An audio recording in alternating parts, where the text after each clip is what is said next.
The broadcast is now starting. All attendees are in listen-only mode. Hi everyone, welcome to your Fight Back Brown Bag webinar, What Lies Beneath the Science Behind Contamination. This is Ashley Bell, your BFF or backfighter friend, and I will be your host for the next hour.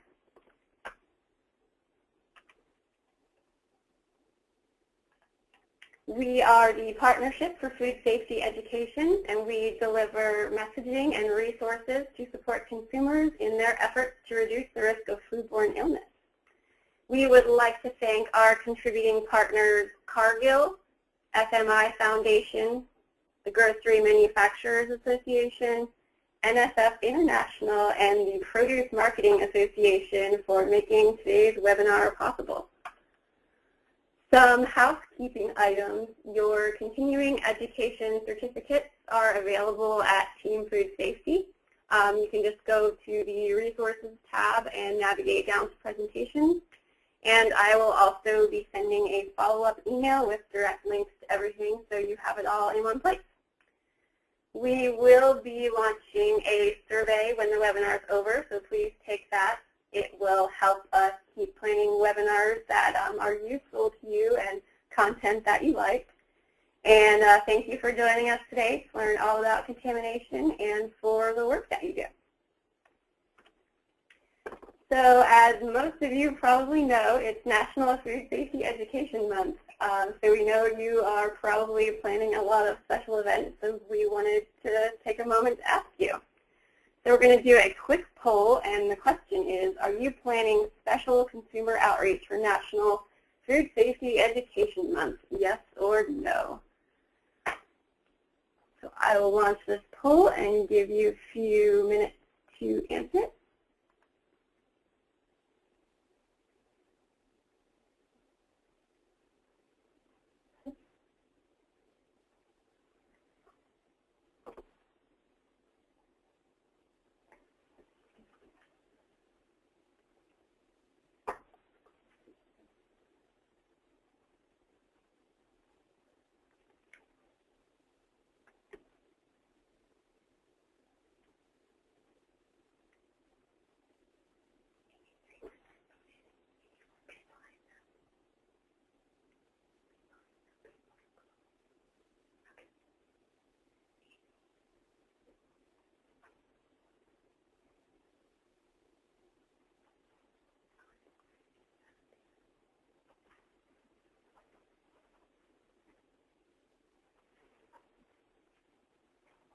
All right, we'll give you about 10 more seconds to get those answers in before we share the results.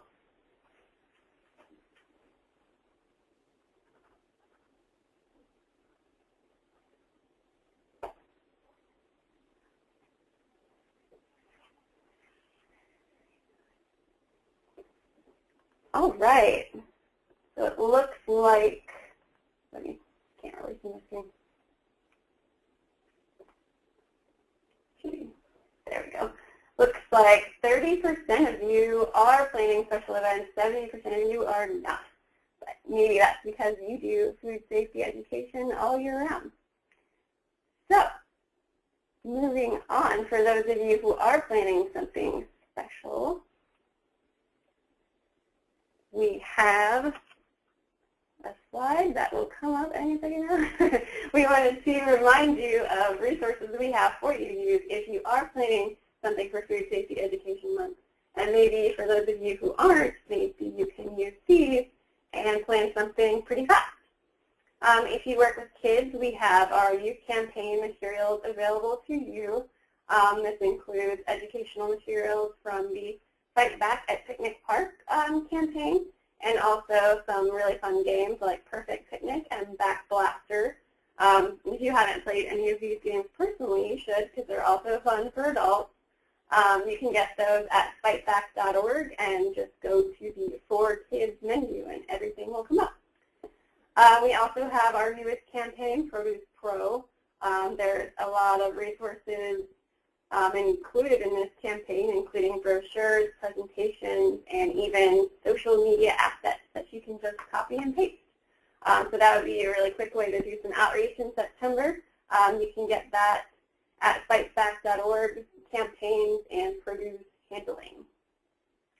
And last but not least, we have, of course, our 2014 Home Food Safety Mythbusters materials. Part of the reason for this webinar today.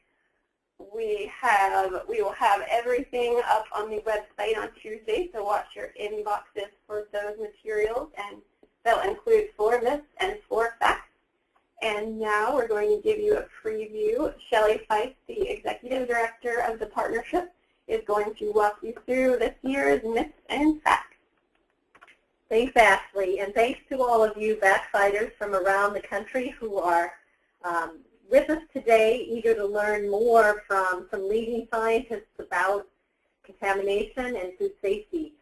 We're going to quickly preview the myths and facts for you because, again, especially if some of you are not planning particular special outreach for the month, we're going to be giving you all kinds of material that can have you very quickly able to use home food safety myths and facts to message food safety in your community. The first myth this year, and several of the myths this year, deal with produce because we have Produce Pro launched and because it continues to be an area where consumers are less informed of proper practices. The first myth is, it is okay to wash baked greens if I want to. There's no harm. The fact about this myth is the rinsing of ready-to-eat greens will not enhance safety, but it could increase the potential for cross-contamination. And Dr. Whittaker will talk a little bit more about this later in the webcast. As Ashley said also, these flyers we're previewing here are going to be available as of Tuesday, so please watch your email box for announcement about home food safety mythbusters. And our next myth, we're going to go to a poll. We're curious about your response on this. Do you think that most consumers would be surprised that washing pre-washed baked greens could be harmful? Do you agree with that statement or disagree? We're launching this poll now, and we'd love to have your thoughts on how might consumers react to this, this fact about pre-washed baked greens. Okay, vote now.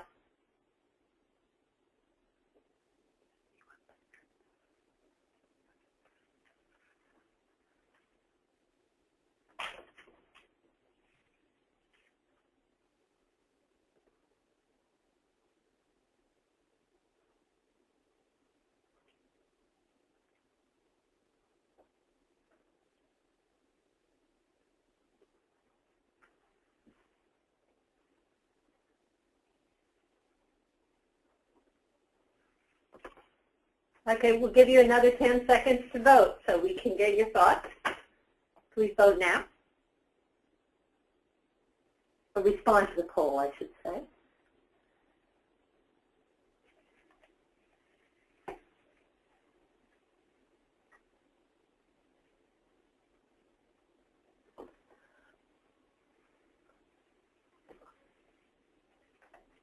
Okay, we're going to show you the results, what people on this webinar think about this statement, that most consumers would be surprised to find that washing pre-washed baked greens could be harmful.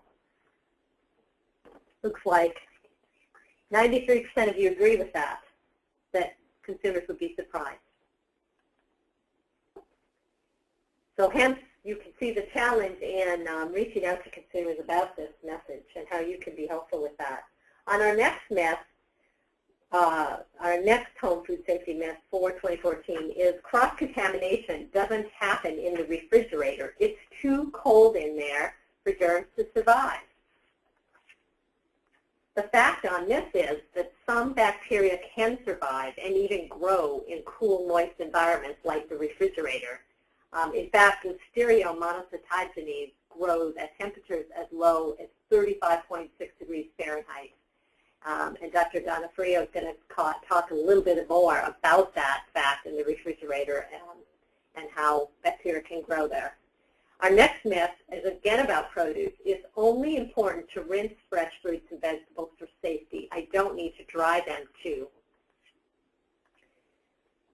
The fact is that research has found that this drying step, if used with a clean cloth towel or a paper towel, clean paper towel, of course, that drying step can further reduce the level of harmful bacteria on the surface of fresh produce.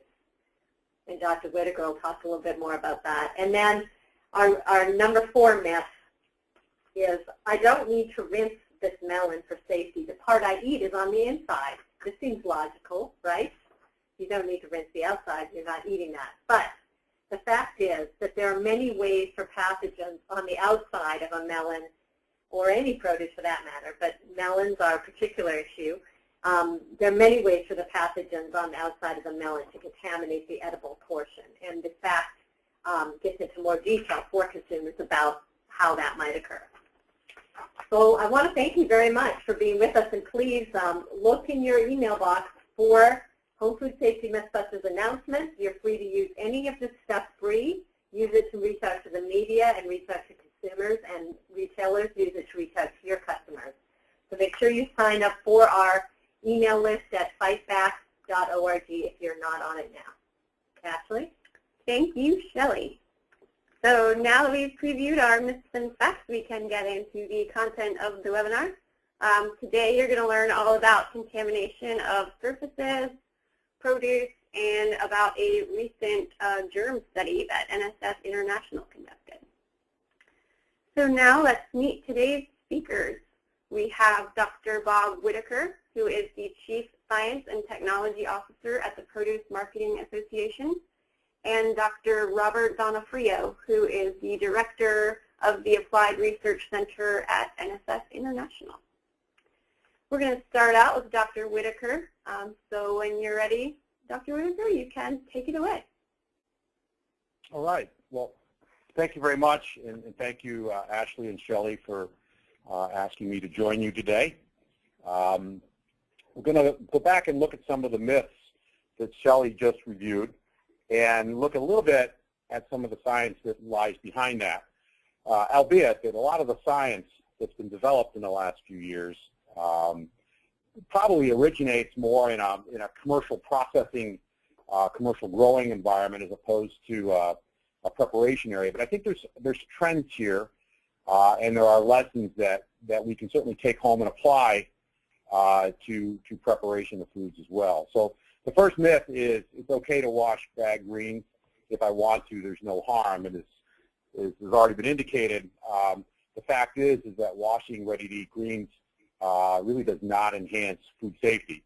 To give a little context around that, it's important to note that in many commercial wash systems that have been designed and engineered to clean produce, we find that washing really doesn't remove bacterial contaminants very effectively. Perhaps a log or two of microbes will be removed, and it's not a kill step. And it's not surprising. It's not only consumers that would be surprised to learn that washing ready-to-eat greens wouldn't be effective. It's actually within the industry sometimes. It is a factor where people misunderstand what washing really does and why they're really doing washing in these processes. And it's really to get the dust in the dirt, the physical grime away from the fruits and vegetables. It's not to sanitize them. Even when they use a commercial sanitizer in there, we only see this kind of 1 to 2 log reduction. So there is a great deal of concern about washing, and if you don't do it right, if you don't control those systems, and it is a process, that you actually have a greater chance of doing harm or causing contamination to spread. But and there's been studies in recent times. There was one that was just reported about a year ago that was done out of the University of California, Davis, where they actually purposely contaminated cilantro leaves, which have a kind of nice smooth surface, so you can tell it's a cilantro leaf. They purposely contaminated it with human pathogens, and then they put it in a wash system where they controlled it, and they put it in a wash system where they didn't. And they found that if they co-washed parsley, which is kind of curly so you can see a physical difference, and then assayed the parsley, which did not have any pathogens on it originally, by washing it putting it in a wash system that was not properly operated, they could actually very easily see transference from the contaminated cilantro to the uncontaminated, previously uncontaminated parsley. So pathogens can be liberated, and they can move through a system, and you get essentially a multiplication of the contamination. And then if you were to have a situation where the washed product wasn't stored properly and it would encourage growth, you could actually have amplified the problem. It's also important to understand that these pathogens are present in a very low prevalence when they are there, and at very low concentration. So this is not necessarily a cause for alarm, but that not washing properly could end up with a spread. And it's also important to understand that sometimes these pathogens, they just don't exist on the surface like they're sitting there. We know that they can exist within the plant, that you can see in some experiments where very high levels of pathogen have been applied. It seems like the pathogens migrate to the stomatal openings, the openings in a leaf surface where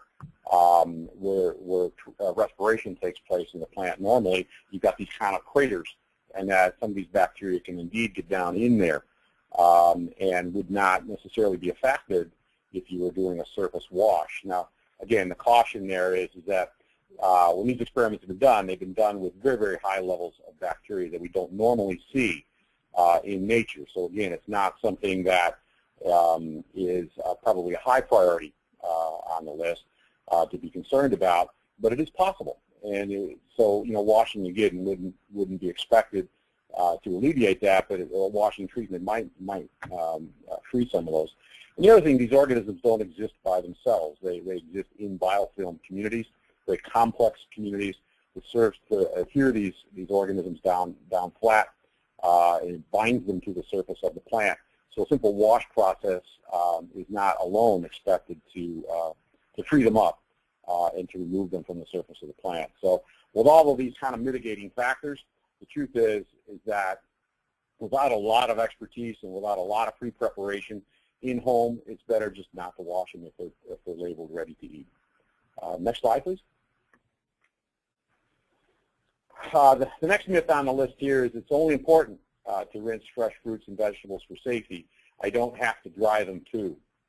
It's funny. We don't often think of that in some of the studies that the Fight Back folks have done to look at prevalence of people who wash and dry and things. Only 47% of the folks they polled actually hand rub the leaves, individually, rub them down.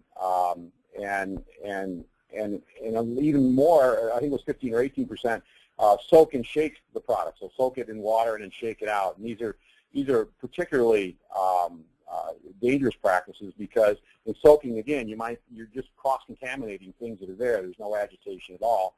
And you lose the benefit of this hand rubbing, this drying process that seems to accentuate removal of pathogens. In fact, we find in a number of different areas that physical agitation is really important, and the contact of the towel or something of that nature with the fruit tends to kind of break some of those bonds, break some of those adherences, like I talked about, that would be involved with things like biofilm, or in the very close proximity and surfaces that you can find in some of these fruits and vegetable materials. So hand rubbing can be very important. But it's also important to make sure that what you're rubbing it with is clean. And so a single-use paper towel is an ideal type of thing because you're not going to have existing contamination on it. Cloths can be used and would be encouraged to be used as long as you make sure that they're clean themselves. There's some pretty good information that's come out in the last year from the University of Florida, Michelle Daniluk's laboratory, doing a project that was funded by the Center for Produce Safety, looking at the use of cloths to wipe individual tomatoes as they are harvested.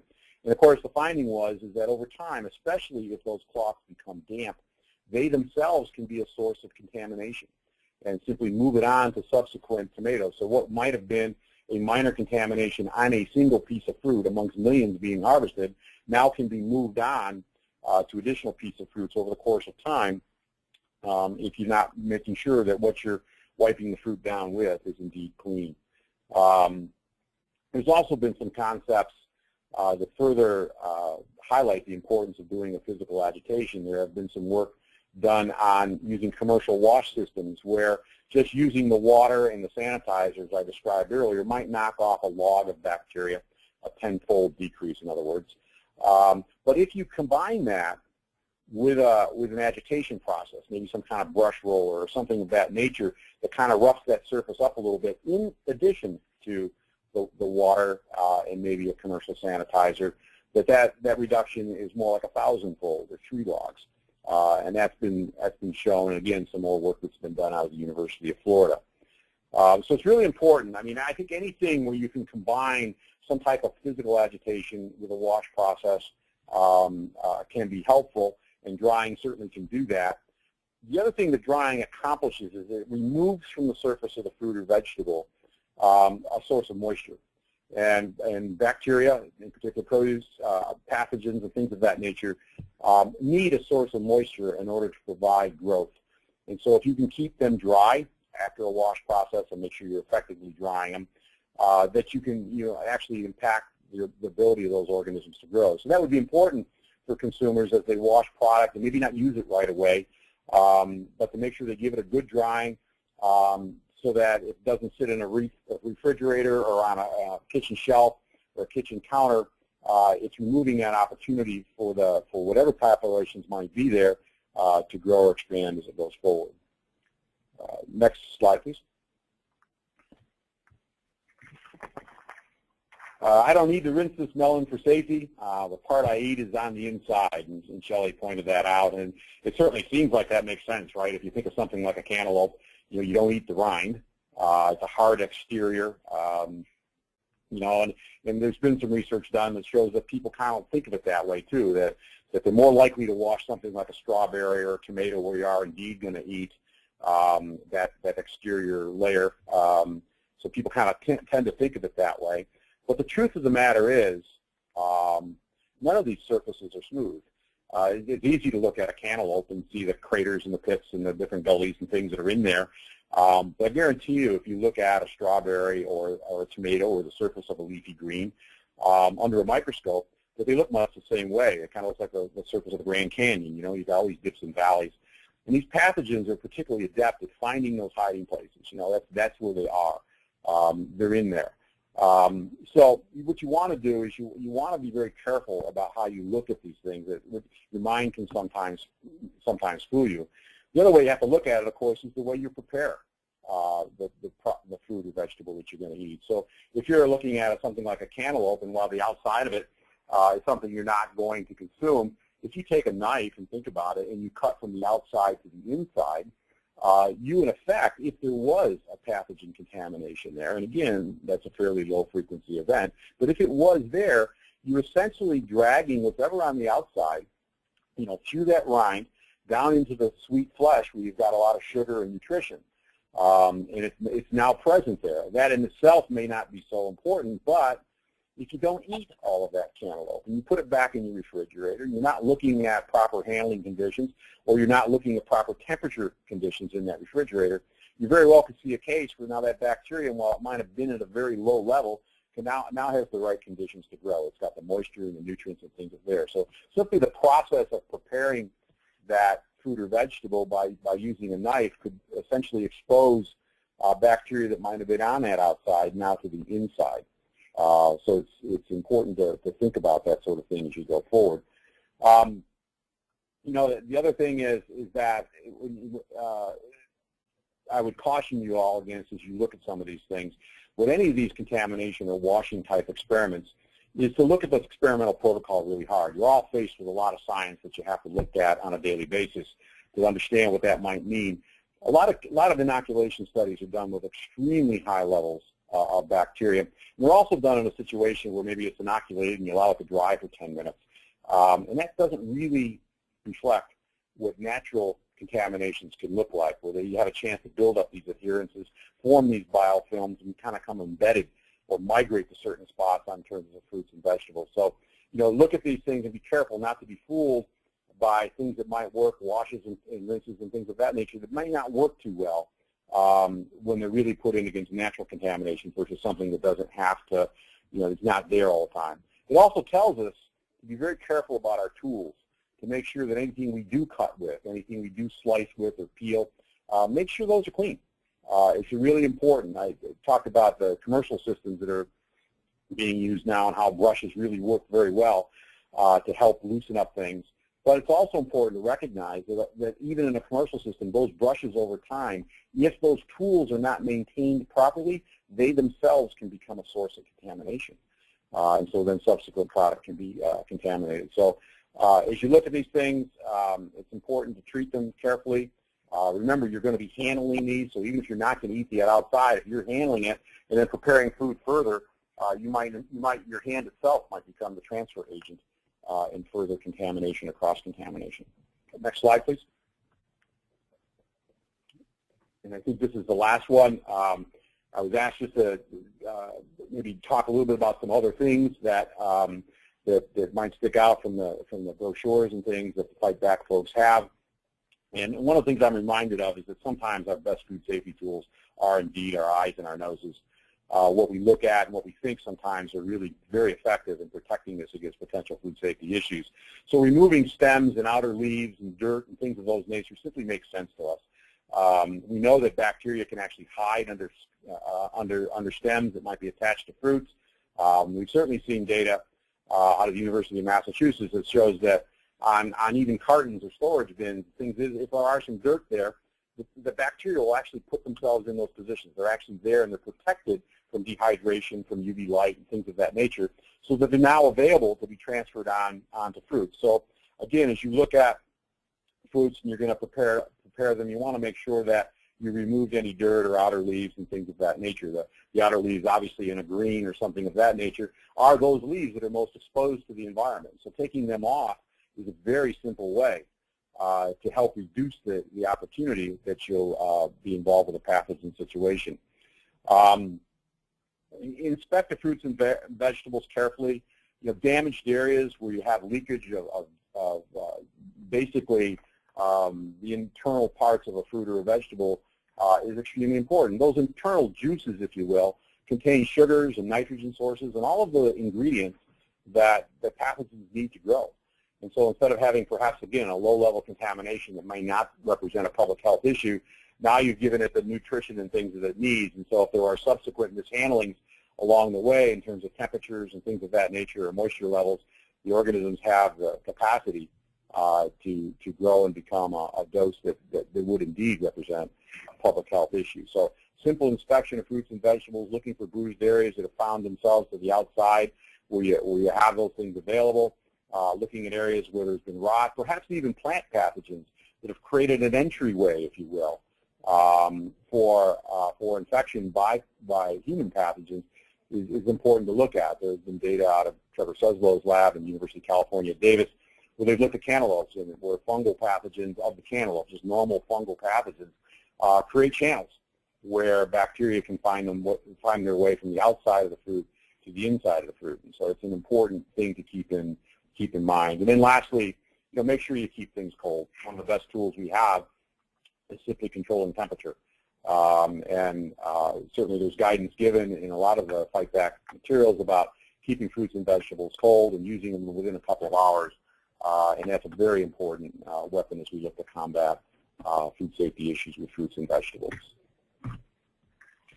And I think those are the extent of the comments that I have prepared today for you. Thank you, Dr. Whitaker.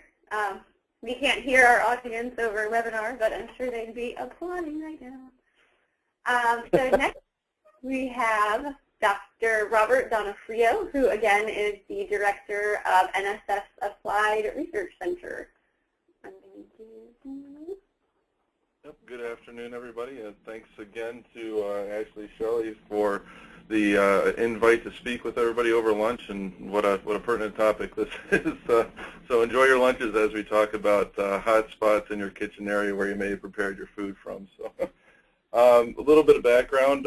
I've been the director of the Applied Research Center at NSF for a little bit over 2 years.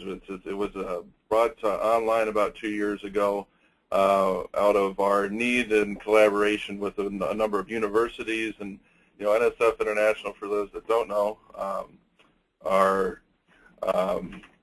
We were founded out of the School of Public Health at the University of Michigan back in the early 40s. And really our mission has always been to protect and improve public health. We're a not-for-profit, non-governmental organization.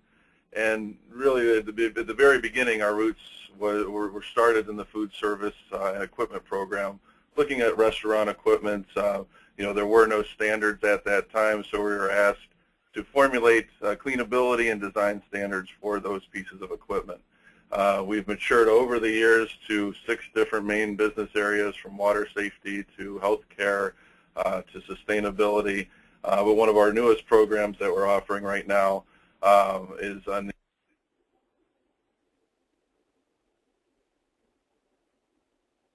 in the food auditing arena, and actually I'm calling in from one of our partner labs, the Guelph Food Technology Center here outside of Toronto.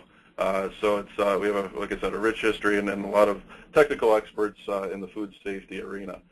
So, as part of our food certification program, we not only look at materials design and safety features, but also evaluating the manufacturer's cleaning protocols.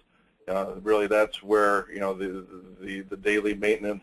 As Dr. Whitaker mentioned, looking at the tools for food prep and how you can help prevent any contamination issues happening downstream. So a little bit about our research center.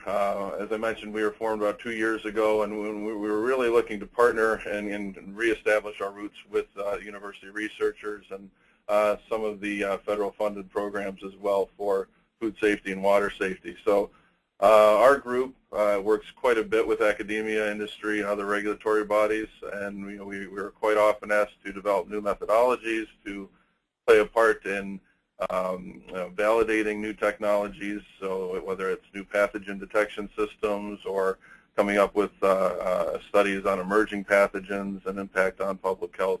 That's kind of our focus area for moving forward. So getting to the topic at hand here, the CDC has well documented the impact that preparation at home can have on foodborne illness. Studies have shown that more than 20% of foodborne illnesses result from contamination and consumed at home. The NSF International Food Safety Experts point to a number of factors, including storage, handling, and preparation, all of which were touched upon in earlier presentations today. And I'll talk a little bit more about some of the specific areas where we found some of the hotter contamination spots through our studies. So back in 2011, we formed an independent test looking at high-touch areas throughout the household. It consisted of areas within the living room, kitchens, bathroom, bedrooms, even automobiles, to see what are the hottest spots or the germiest spots. And along with that, we did a survey of the volunteers to see what truth versus myths really lied there. What their perceptions were being, what we actually were observing. A secondary study focused mostly on the kitchen, as the kitchen was found to be the hottest spots in our initial study. So we looked at a lot of your food storage areas as well as a lot of the food preparation areas, refrigerators, vegetable meat compartments, spatulas, can openers, and such. And so in our first study, actually, what prompted the second study was looking at, just in a general view, total plate count bacteria. So this is gross bioburden. This doesn't get to specific pathogens per se, but what it will tell you, the higher the number that we observed, generally means that the environment is conducive for microbial growth. So you can see the initial spike here. These are all of the items that we tested. I don't expect you guys to memorize this and go over, but really the take-home here is out of the top 10, you see a high percentage of kitchen items, including your dish sponge, which had over 10 to the 8th organisms. The average of the next 3, over 1,000 organisms each, from your toothbrush holders, pet bowls, kitchen sinks, countertops, and coffee reservoirs. So there's a number of higher elevated organism areas that might not be innately obvious in areas that need attention for cleaning. Looking at the overall percentage in that first study of surfaces that contained either yeast mold, coliform, we were looking at Staph aureus, as well as generic E. coli, no toxigenic E. coli in this study. But we found over 50% of the items that we tested positive for one or more of those surveyed organisms. Yeast and mold were present on over 30%. Saw coliform on another 11%. And really, the take home is, a lot of these areas are relatively conducive for microbial growth. So the study that was initiated in October of 12 and then completed in 13 was looked at. We looked at swabbing as the main means to assay a lot of these kitchen items. So it was a smaller study. We looked at 14 items and provided to 20 volunteer families throughout Greater Detroit. NSF International is located out of Ann Arbor, Michigan, so we stayed local for this study. And essentially the swabbing assay, to give you a bit of a background, we used the neutralizer because there was, we asked our volunteers not to clean beforehand, but there was, we wanted to account for those that might have some residual disinfectants on their countertops, on some of their bins and such. So we had to use a neutralizer to account for that. And we also use a saturated swab, since that there's been a number of studies that show that a moistened swab will allow for greater adherence of your target organisms. So the volunteers, we trained them on site at NSF. A number of them, I think a majority of them, were NSF employees. So they're, we do have a large percentage of technical slanted employees. So they definitely were an easy bunch to train on the volunteering and, I guess, coordination of that testing. But essentially they looked at 14 areas within their kitchens, and all volunteers had to have all 14 items. So going down the list, I won't read through them, but just I'll highlight a few. So your blender gasket, typically a lot of the volunteers, when asked, will just put their full blender in the dishwasher rather than disassembling the gasket, the blade, and other compartments, O-rings and such, and wash separately. So they were asked to swab once it was disassembled and looking really underneath in those crevices where potential microbes could hide. Same with the can opener, looking at any seals or potential protrusions where the organisms might be shielded. Rubber spatula was another one where most of the design is a rubber top that can pop off, so we swab not only on the outside surface of the spatula, but once we remove the stem, we swabbed within as well. So just to give you an idea of the thoroughness of where we are looking and targeting on these items. So they are transported after the swabbing event back to NSF, where our microbiology lab assayed for some of the target organisms that I mentioned before. In this study, we actually included Salmonella and Listeria.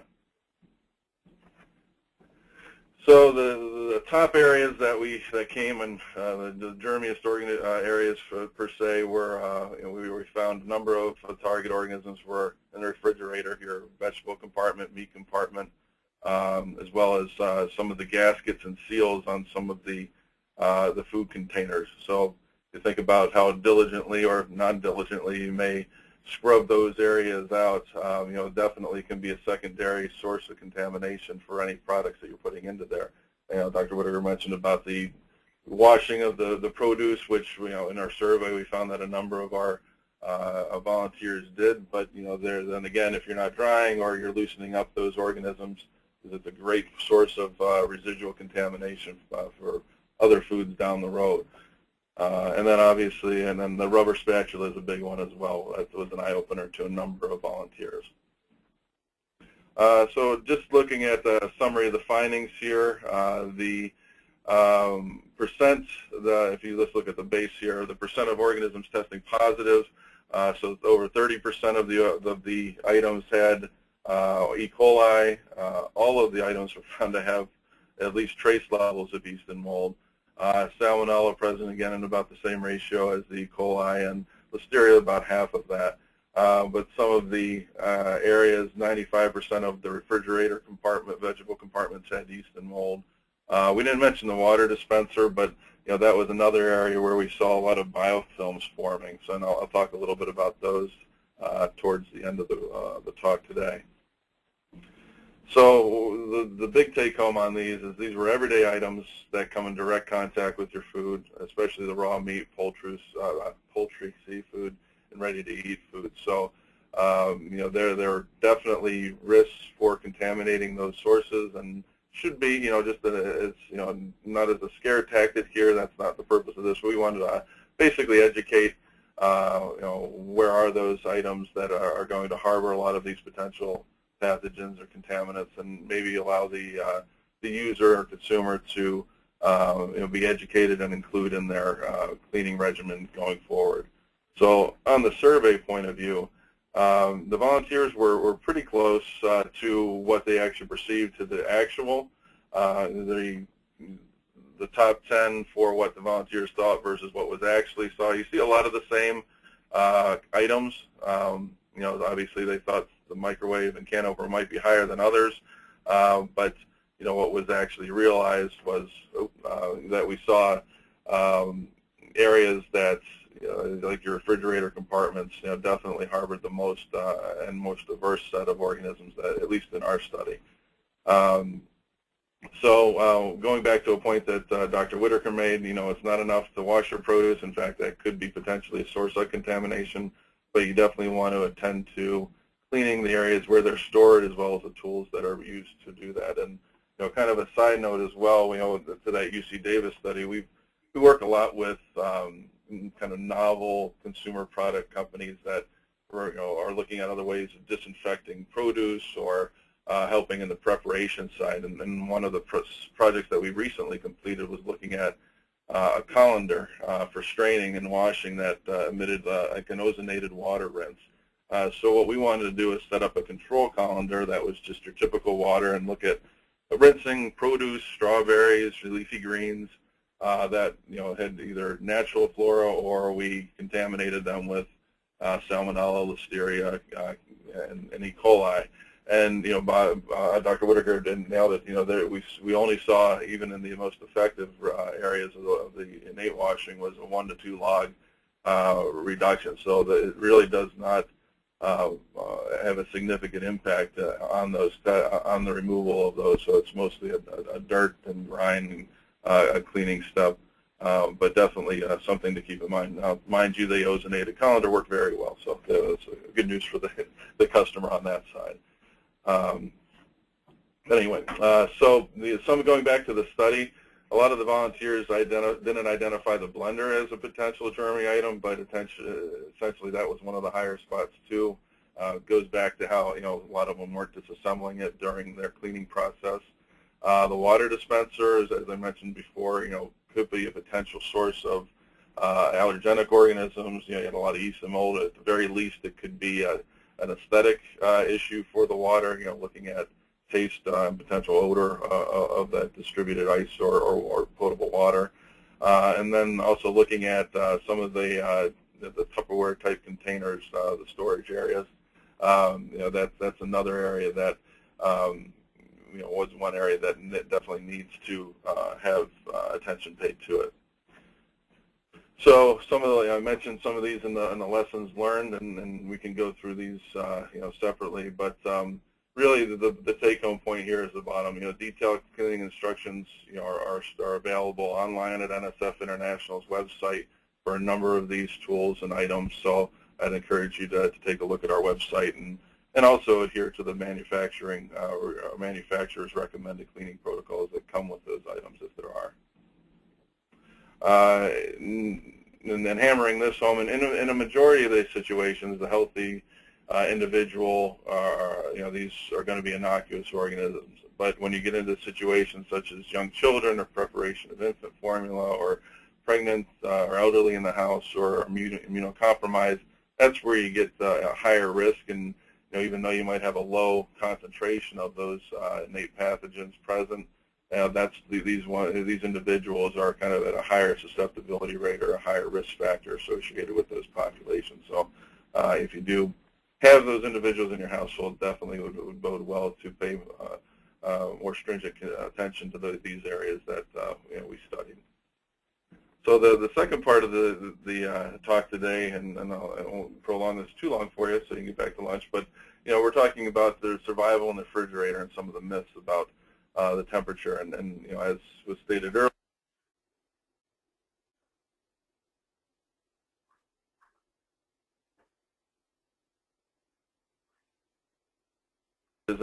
isn't enough for prevention of some of these pathogens and spoilage organisms. So cleaning out these compartments regularly and sanitizing is key.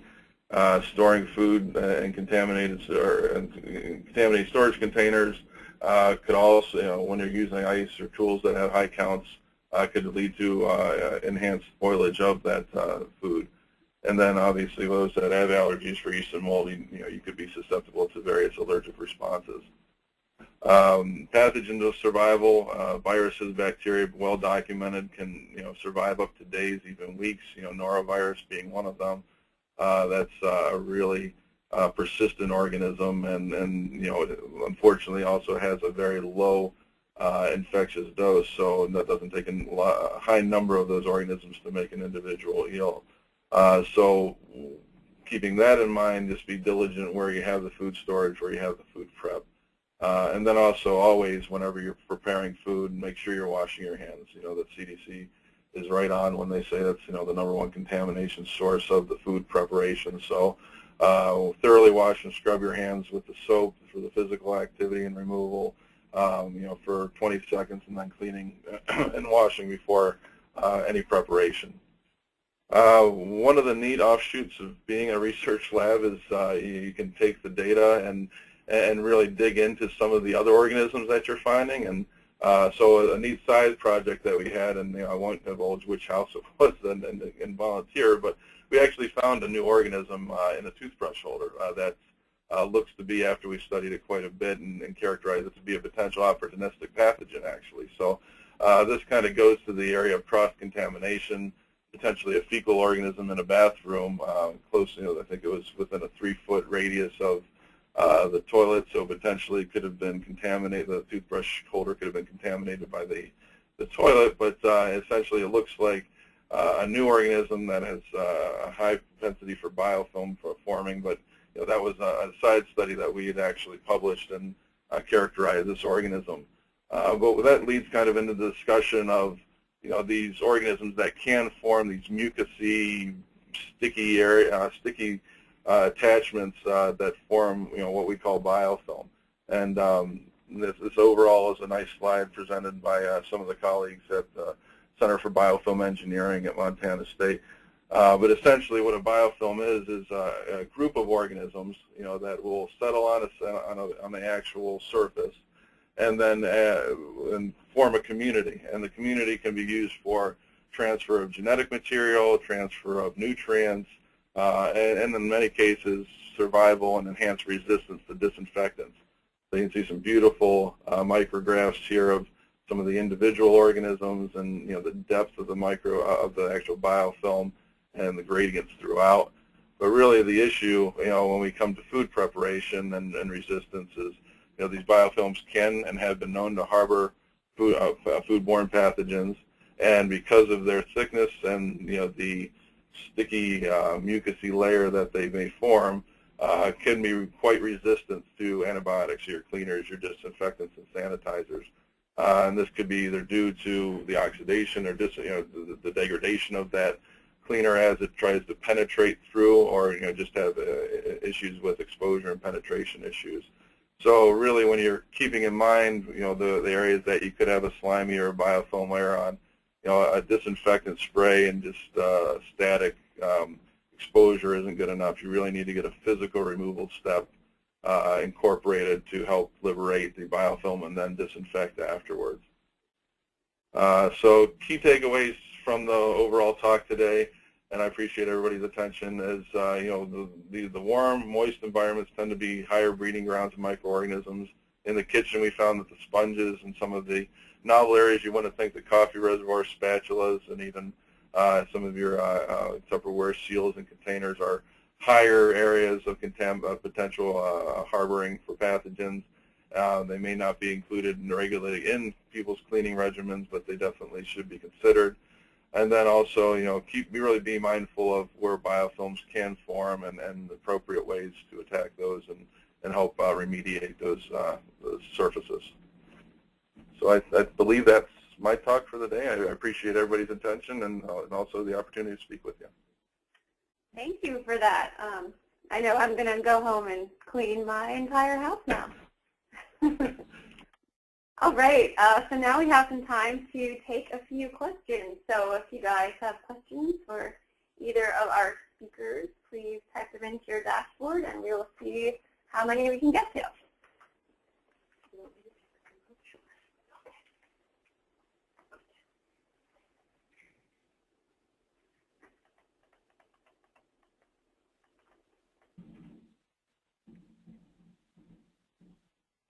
Okay, we have a question.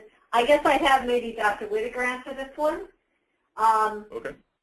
We have a question. What is the effectiveness of drying greens in a salad spinner at removing that bacteria? Does a salad spinner have any impact, and is that considered more or less shaking, like you pointed out? Yeah, I think it's, again, you have to focus in on what you're trying to accomplish. So if you wanted, if you had greens that you prepared at home and you wanted to remove the moisture, a salad spinner can be a very effective way to do that because it basically mimics what's done commercially with these big dryers that spin the water right off through centripetal force.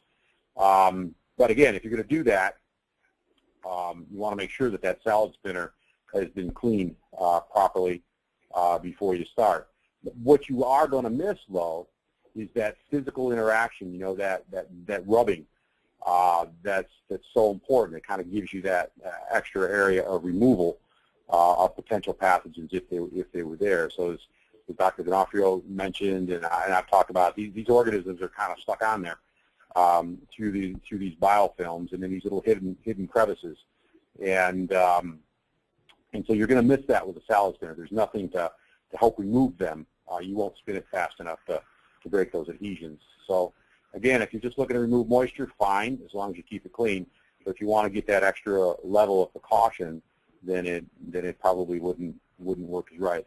I'd also like to just mention, and I don't want to hog the question, but again, it's really important to remember that the incidence of contamination is exceedingly low. And a lot of the reports that we see, and even some of the work we've seen, they talk about microbial populations on the surface of these leaves, but not everything's a human pathogen. So when you look at things like generic E. coli and things of that nature, they're not necessarily human pathogens.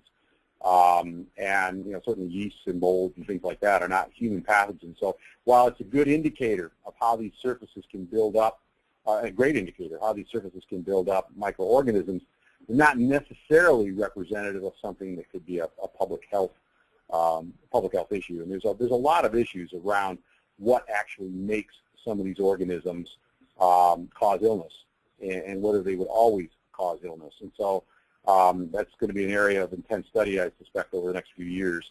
But right now, they're good indicators, but that's what they are. It's just indicators. Okay, thank you. Yeah, and I'll echo that as well. Yeah, I think that was the intent of the study. Not, they're going to raise awareness of potential areas of contamination, but you're right on with that. Those are what they are. They're indicators that the environmental conditions are right for those specific organisms, and that I'll leave it at that. I think that was well said. We have a question also about, we've been told to wash produce just before we use it in the home environment. Is this still true, or should we wash before storing in the refrigerator? The Produce Pro messages, and hopefully Dr. Whittaker will agree, you should wash the produce just before you use it. If you wash it before you put it in the refrigerator, you might accelerate or you might lessen the storage time for those fruits and vegetables. And you need to wash them anyway when they come out of the fridge, based on Dr. D'Onofrio's study. So I have a question for Dr. D'Onofrio, and this is, maybe you can make this sort of generic, but of course, we talk about bleach in the surface cleaning environment. It's the one product that we mention, really, when we talk about sanitizing, and of course, there's cleaning and there's sanitizing.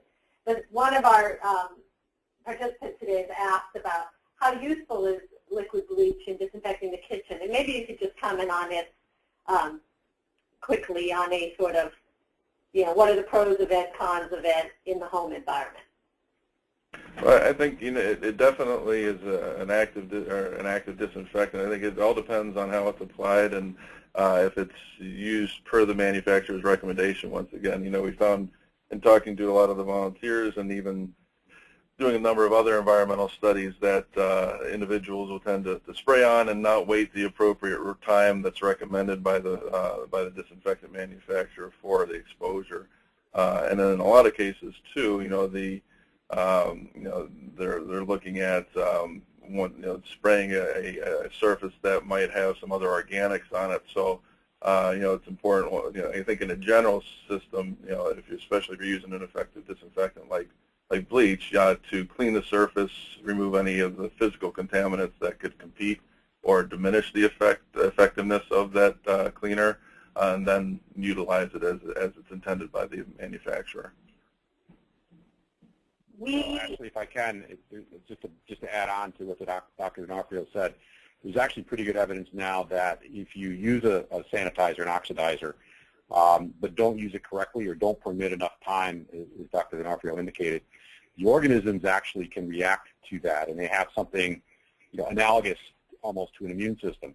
So now they become resistant to any future treatments with oxidizers over a period of time. So you want to make sure that if you're going to use a sanitizer in a setting like that, that you do follow the instructions and use it as it's labeled, because failure to do so actually could cause a worse problem down the road. Great point. Okay. Since we have quite a few people who are staying on the call, why don't we, if we could, we'll take one more question. And this one's interesting to me too, because both of you talked about biofilms, and one of a leading researcher we have on the call here is asking, and again, I would put this in the home environment perhaps, but what is the sort of physical contact needed to remove biofilm? Like, I know, Dr. Whittaker, you talked about this a little on some produce, but maybe because we have two topics, produce and surfaces, I don't know. Just talk about biofilms in the home environment and what kind of physical contact might be needed to eliminate them or affect that. Yeah, I mean, they're, again, biofilms have to build up over time. Now, they're surprisingly quick. Some organisms are just, really very effective at laying down some of these things, almost these sticky, kind of gummy type surfaces. But what you want to do is you want to prevent on a surface in your kitchen or something, you want to prevent these organisms from becoming resident. They will always be transient. You'll be bringing them in, they'll be there, you'll wash down, you eliminate them. But if you don't wash them down, then they can become what we call resident. This is a terminology you hear a lot used in the commercial environments when we talk about listeria. It's then that they become really a problem, because then they can cross-contaminate anything that comes into contact with them. So, a very, very heavy physical scrubbing, in a surface type situation, being able to use a detergent that kind of breaks up these surfaces, followed by something that would sanitize, is usually a pretty good, again, with physical scrubbing, and used under the proper conditions with the proper labels. It can be pretty effective at breaking up these biofilms. But just diligence every day, all the time, thinking about it and knowing a little bit about that biology is really your best tool. And it's one of the things that we've seen through monitoring that, we've done a lot of work with retail food organizations and looking at their preparation areas and such. And, in many cases, as they pay more attention and learn about this and start using a physical or aspect or a surfactant or, as an initial side, their counts will actually go up for a period of time because they're liberating more organisms. Yeah. But the more attention they pay, and then the more the more frequently they disinfect and scrub, you're going to get to a quicker remediation. But it's really being diligent about that, as Dr. Whittaker mentioned. All right, thanks to both of you. Ash is going to close up the presentation today. We thank you so much. I think we all learned a lot today. And thank you for joining us. Ashley? Yeah, so to wrap things up, please stay in touch. You can email me anytime at ashley@fightback.org. Look out in the spring for our next webinar and our next knowledge exchange. And of course, if you're on social media, you should follow us. We are on Facebook and Twitter. And of course, if you haven't already registered for the Consumer Food Safety Education Conference this December, now is the time to do so. There will be many health and food safety experts there, and we think you should definitely be there too. You can get more info and register at teamfoodsafety.org/2014. So thank you again for joining, and have a great National Food Safety Education Month. Thank you very much. Thank you. Thank you.